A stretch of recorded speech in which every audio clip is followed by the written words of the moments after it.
For too long, you've been told that to control yourself, you need brutal willpower. But fighting an emotion is like punching water.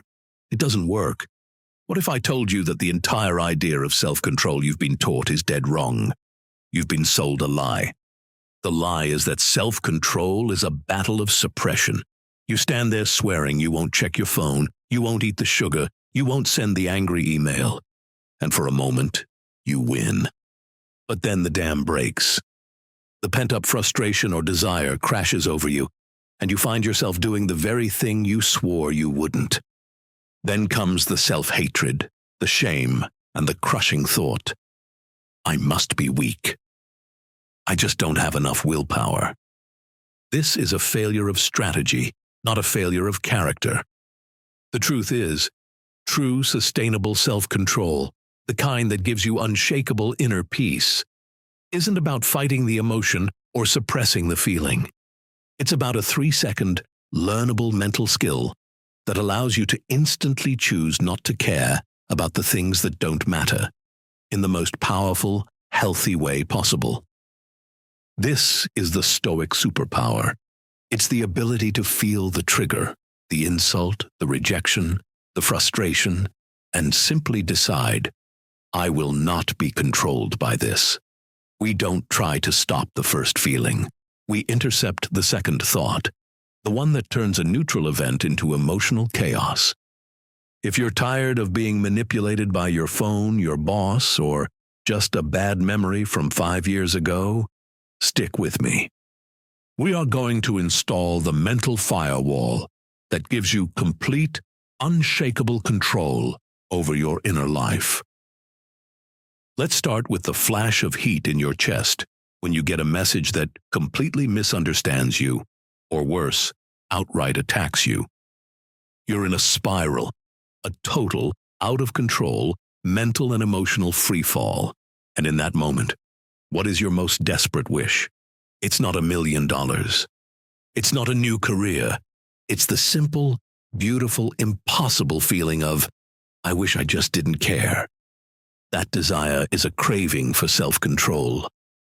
But when you think of self-control, what do you picture? You picture standing next to a table full of donuts, clenching your fists, sweating, using sheer brutal willpower to stop yourself. You picture white-knuckle suppression, a battle you often lose, followed by a tidal wave of guilt. I'm here to tell you that this entire model is fundamentally wrong.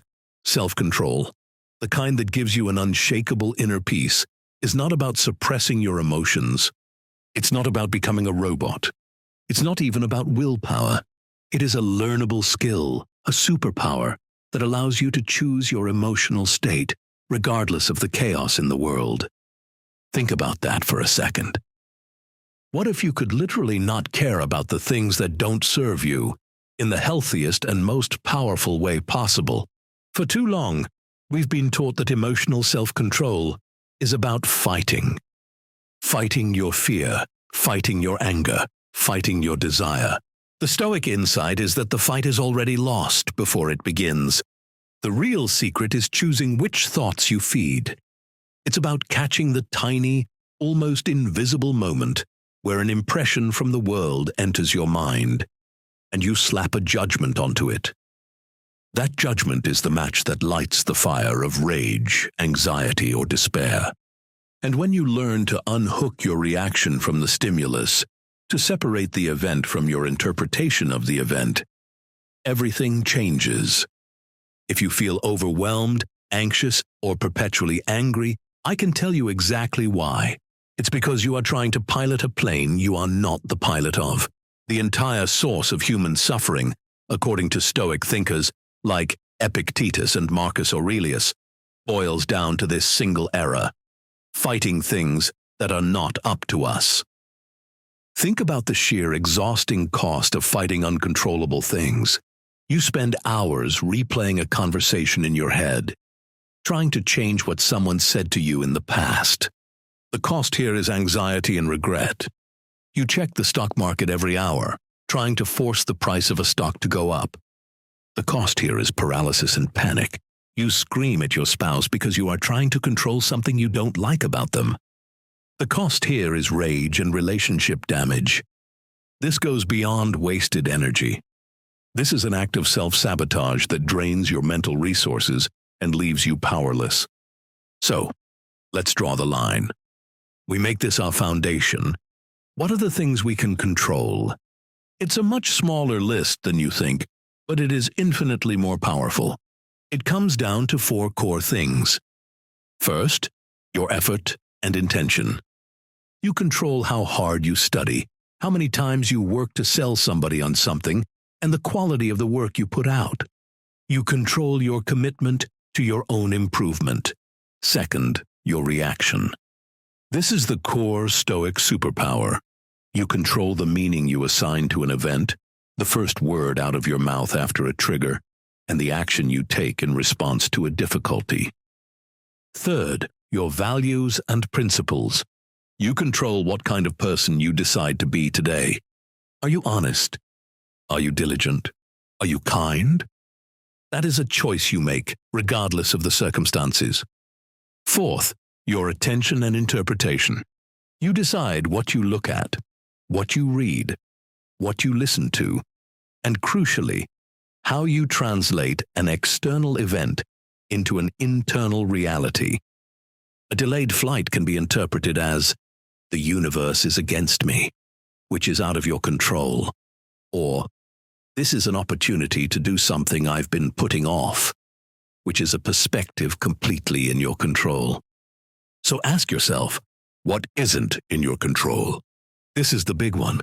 This is where you are currently dumping your entire reservoir of mental energy. First, outcomes and results. You can work harder than anyone, and your business can still fail due to a market crash.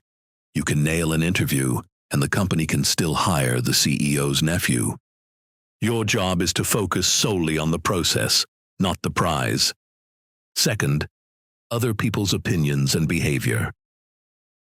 No matter how logical you are, you cannot make your colleague like you. You cannot make a paid critic stop criticizing. The moment you seek validation or try to correct a stranger's misunderstanding, you have given them all your power. Third, the initial feeling or fear response. When a car swerves, your heart will race. That is a biological function. When you stand up to give a speech, a shot of adrenaline will hit you. You don't control the initial feeling, but you do control your response to it. Fourth, the past. You cannot unsend the stupid email. You cannot undo the mistake.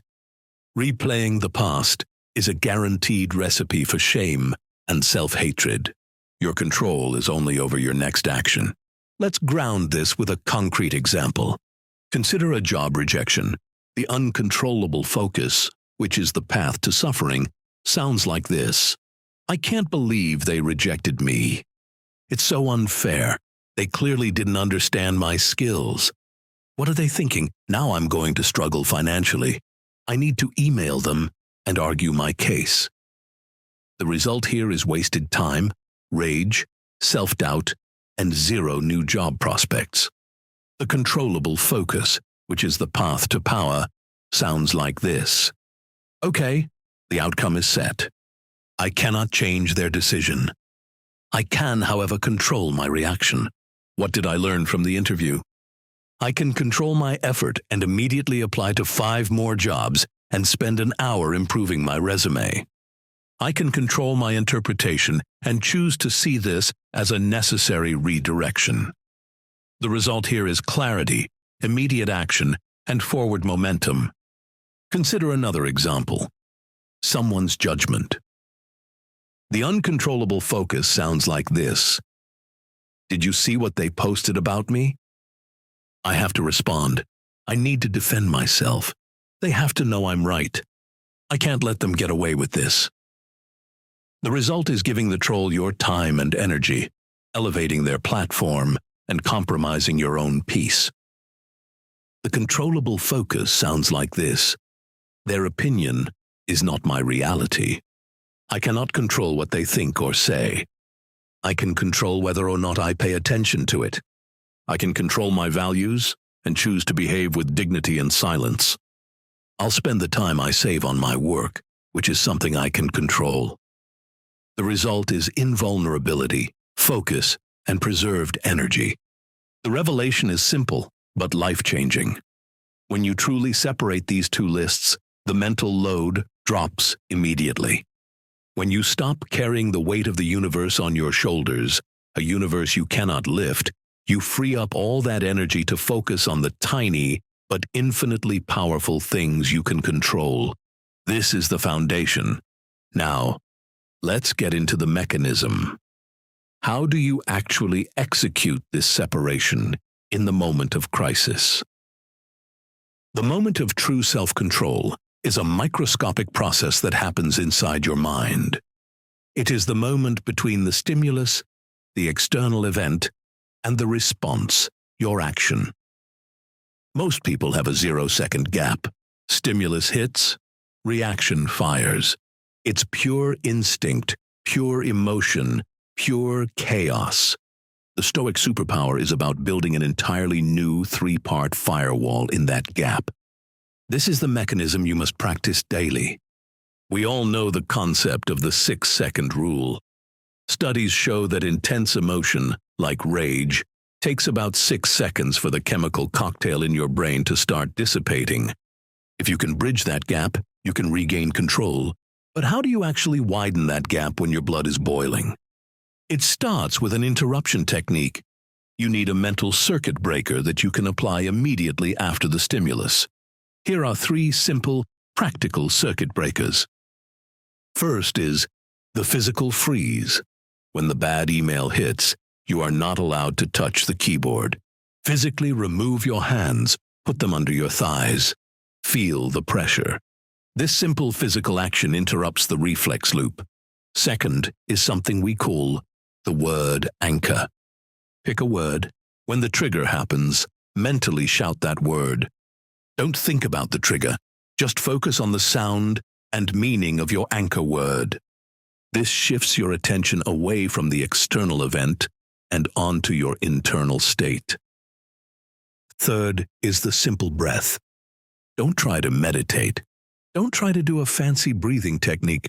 Just take one slow, deep, intentional breath in through your nose and out through your mouth. That's it. That one breath takes about 4 to 5 seconds and is a guaranteed mechanism to drop your heart rate and interrupt the hot mind takeover. The goal of part 1 is not to solve the problem. The goal is simply to buy time so you can execute part 2. The most powerful act of self-control is simply doing nothing for 6 seconds. When an event happens, it creates an impression on your mind. Examples of impressions include, my boss said my report was sloppy, or my friend didn't invite me out tonight, or even, it is raining outside. These impressions are automatic. They are sensory data. You cannot stop them. The problem is that you almost immediately and often subconsciously add a judgment to that impression. The impression is the fact. The judgment is the story you tell yourself about the fact. The judgments look like this. My boss thinks I'm incompetent and my career is over. Or, my friend must hate me and I'm clearly being left out. Or, it is raining, so my day is ruined and I hate this place. See the difference? The impression is uncontrollable, but neutral. The judgment is controllable, and it is the sole source of your suffering. The core move of Stoic self-control is to separate the two. When you successfully execute part 1, the pause, you create the space to ask this single powerful question. What is the bare, non-emotional fact here? And what have I added to it? Let's practice this internal dialogue. In the example of a modern personal attack, the stimulus is, a stranger on social media called me a failure. The internal dialogue for separation is, that's the impression. The fact is, a person I don't know typed words into a box on the internet. The judgment I'm adding is, I must be a failure, and my reputation is ruined. The judgment is a story. I can choose to delete that story. For a delayed flight, the stimulus or impression is, the flight is delayed by 4 hours. The internal dialogue is, the fact is that an airline has changed its schedule. The judgment I'm adding is, this is an injustice. My entire trip is ruined. I can choose to delete that story and rewrite a new one. This is an unexpected opening of 4 hours to get things done. Self-control is not about controlling the impression. It's about ruthlessly eliminating the unnecessary judgment. If you strip away the judgment, all that is left is a neutral, external event that requires a rational, intentional response. Once you've separated the impression from the judgment, you are in a state of calm, rational clarity. The fire is out. Now you can act, but you need a compass. That compass is your values. We often think of self-control as denial. I won't eat that donut. I won't yell at that person. I won't stop working. But Stoic self-control is alignment. I choose to act in accordance with my highest self. Self-control isn't about avoiding a negative. It's about choosing a positive. You are not saying, I must deny this feeling. You are saying, I choose to align my response with the person I want to be. This is the final question you ask yourself in the gap. If I were the most controlled, most powerful, most effective version of myself, what would my next action be? If your value is dignity, then the most effective version of you ignores the online attack and keeps working. If your value is discipline, then the most effective version of you calmly closes the email and focuses on the task you planned for the next hour. If your value is love or patience, then the most effective version of you calmly turns to your spouse, takes a deep breath, and says, let's talk about this calmly, instead of yelling. Self-control is not a denial of a feeling. It is an affirmation of your character. You are redirecting your emotional energy away from the uncontrollable external event and toward your controllable internal commitment to your best self. This is the three-part mechanism. Pause, separate, redirect. It is a loop you run thousands of times until it becomes your new default reaction. Yet even with all this, if you're not careful, things can still fall apart. Remember that. When your self-control fails, you can recover. Most people fail because they are aiming for the wrong target and using the wrong tools. Let's clear up the 4 biggest myths that kill self-control efforts. The biggest, most destructive myth is that the goal of self-control is to never feel an emotion you don't want to feel or to never make a mistake. This is a setup for guaranteed failure. When you lose your temper, you immediately think, I am a failure at self-control. When you break your diet, you think, I am a weak person. This all-or-nothing mindset is a trap. The reality check is that self-control is not a destination. It's about being present. A musician doesn't quit after hitting a wrong note. They just keep practicing. A Stoic doesn't quit after an angry outburst. They use the outburst as data for the next attempt. The goal is simply to do better the next time. The second myth is that you must suppress your emotions. The Stoics are often, and wrongly, accused of being cold, emotionless robots. People think self-control means shoving anger, grief, or fear into a box and sitting on the lid. This won't work. When you suppress an emotion, you don't kill it. You just bottle it. And bottled emotions always explode later, often over something trivial, or they turn inward as chronic anxiety and stress. The solution here is to change your perspective. You are not trying to stop the initial impression, the first feeling. You are simply choosing not to empower it with your judgment. Grief is a natural part of loss. You don't suppress grief. You accept that you cannot control the loss, you allow the feeling, and then you redirect your action to a value, like honor the memory of the person, or continue living a good life. Anger is a natural alarm bell. You don't suppress the alarm, You check what it's attached to, confirm it's usually just your ego, and then you let the sound fade. This brings us to our third myth: all or nothing discipline attempts. Think of the person who decides, starting Monday, I'm going to work out for 2 hours a day, quit all sugar, meditate for an hour, and never look at social media. Within 3 days, they've failed on at least one count, which triggers them to quit everything. Sustainable self-control is a low-intensity, high-frequency activity. You need to focus on a few high-leverage micro-habits. For example, instead of never get angry, focus only on the pause technique from the mechanism section for 1 week. Just that. Can you successfully pause for 6 seconds after every single trigger? When that becomes automatic, move on to the next step. Self-control is built one small, successful block at a time. It's a marathon, not a sprint. The fourth myth is simply overemphasizing mistakes. We are our own harshest critics. One bad email response, one lazy afternoon, one shouted word, and the inner voice says, "You'll never change. This is who you are." This thought is the most powerful self-fulfilling prophecy you can ever make. It is your mind actively sabotaging your future progress. The reality is that you must normalize the struggle. Even Marcus Aurelius, arguably the greatest example of a Stoic leader, had to constantly remind himself in his private journals, the Meditations, to do better. He was writing down his own personal pep talk. He was reminding himself, "Get up and do your work, man. Stop complaining about the world. Remember what you control. This struggle is the practice. You are not judged by the times you fall down.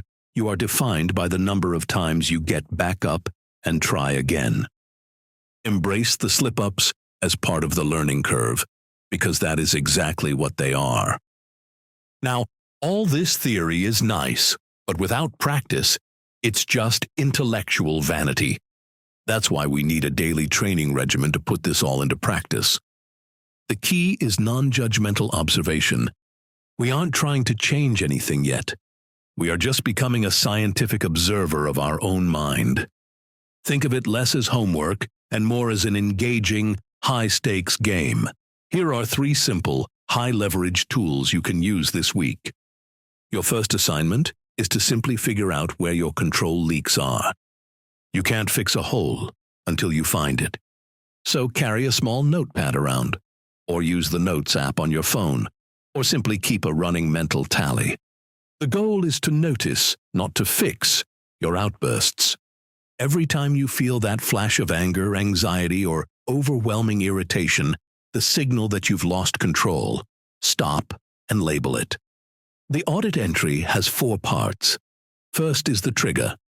Be brief and factual, like, "Boss sent a demanding email at 6 p.m. Second is the initial loss of control. What did you feel or think? For example, felt a huge surge of resentment. Thought, "I can't believe this.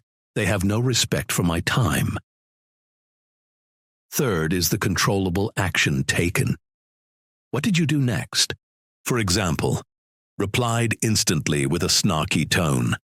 And fourth is the correction note. What should you have done?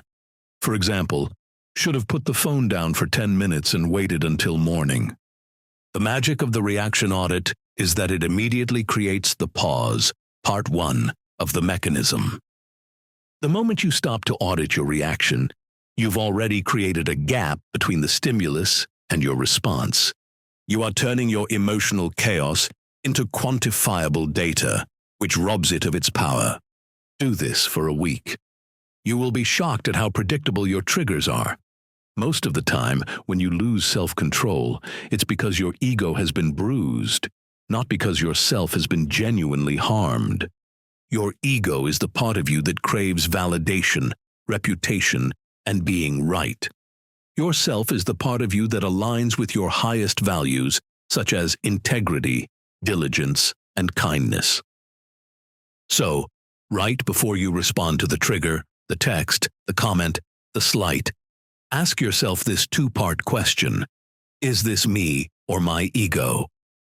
If I respond this way, am I serving my temporary ego or my timeless values? Here are some examples of the internal conversation. When responding to a critic, ask, if I spend 30 minutes writing a defensive post, am I serving my ego, proving I'm right, or my value, diligence to my main work? When losing patience with a child or partner, ask, if I snap at them now, am I serving my ego, the need to be in control, or my value of showing love? The values check immediately provides the redirect.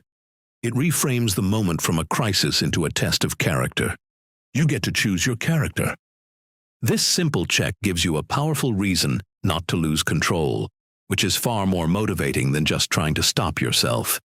To further help yourself with this, consider using an impression journal. How to do it? Before bed, take 5 minutes and write down the 3 most stressful or irritating events of the day. For each event, use this 2-column method. In the first column, write the bare impression or the fact. In the second column, write the judgment I added or the fiction. For example, the fact might be, my flight was delayed 3 hours. The fiction you added was, this is intolerable. My whole trip is ruined. I am powerless. Another example. The fact is, my colleague ignored my suggestion. The fiction is, they hate me. They think I'm worthless. I will never get ahead. A final example. The fact is, I ate a piece of cake I didn't plan to eat. The fiction is, I have 0 discipline. I am a failure. My diet is over. By the time you finish filling out the fiction column, the power of those stressful events is gone. You realize that the problem was never the impression, the fact, but the fiction you layered on top of it. The impression journal is a cognitive behavioral training exercise. You are teaching your brain to see the gap between fact and fiction. Over time, your brain will start doing this automatically in the moment, and you will find yourself saying, that's just the impression. I don't need the judgment. Frame this entire process as a game, not as homework. You are the protagonist on a quest for mental freedom. Every time you successfully execute a pause, a check, or an audit, you gain experience points in your own mind. Make it light, make it fun, and make it daily. What makes this so useful and so important is that we are no longer just dealing with the natural chaos of life. We are living in a world literally engineered to hijack your attention and manipulate your emotions. In the time of Marcus Aurelius, the greatest challenge to self-control was an overly demanding emperor or a battle. Difficult, yes, but external and slow. Today, your greatest threat is an infinite stream of outrage. Social media, 24/7 news cycles, and partisan pundits are not designed to inform you. They are designed to provoke you. They survive on your emotional reaction. If you are not angry, anxious, or fearful, you are not clicking and you are not watching. Think of it. The constant comparison culture, the moral outrage, the endless stream of problems you can't possibly solve. These are all designed to push you out of the small circle of what you can control. They are actively trying to rob you of your self-control. When you lose your temper online or get paralyzed by fear from the news, you are not fighting back. You are fulfilling the business model. The platforms you use are powered by algorithms that have a PhD in your worst patterns. They know exactly which tone, which headline, and which photo will trigger that flash of outrage or anxiety in your chest. They don't want you to take a pause. They don't want you to separate your impression from your judgment. They want a 0-second gap between stimulus and your panicked, profitable click. To practice self-control in this environment is an act of defiance. It's the ultimate form of rebellion against the digital age. You are saying, my attention is mine, and you cannot have it. Social media doesn't just provoke anger, It destroys your sense of personal progress through comparison. You see the highlight reel, the vacation photos, the successful launch, and your mind instantly crafts the judgment. I am not doing enough. I am behind. My life is small. This is a direct attack on your ability to find contentment and focus on your own controllable effort. It tries to force you into caring about other people's outcomes, which are uncontrollable, rather than your own process, which is controllable. The Stoic power of self-control is the antidote. When you practice the pause, separate, and redirect mechanism, you become effective and intentional, not just chill. You are not immune to the world's problems, but you are immune to being controlled by them. You free up the vast mental energy you are wasting on outrage to actually focus on solving the few problems you can impact. Self-control is not about being a peaceful monk. It's about becoming a powerful agent of change in your own life and the world around you by refusing to be played by the algorithms of chaos. We started this discussion with the desire to not care in a healthy way. I hope you now see that this is possible, not through apathy, but through a deeply intentional, practiced form of self-control. What is the real power here? It's not about controlling the world. It's not about controlling other people.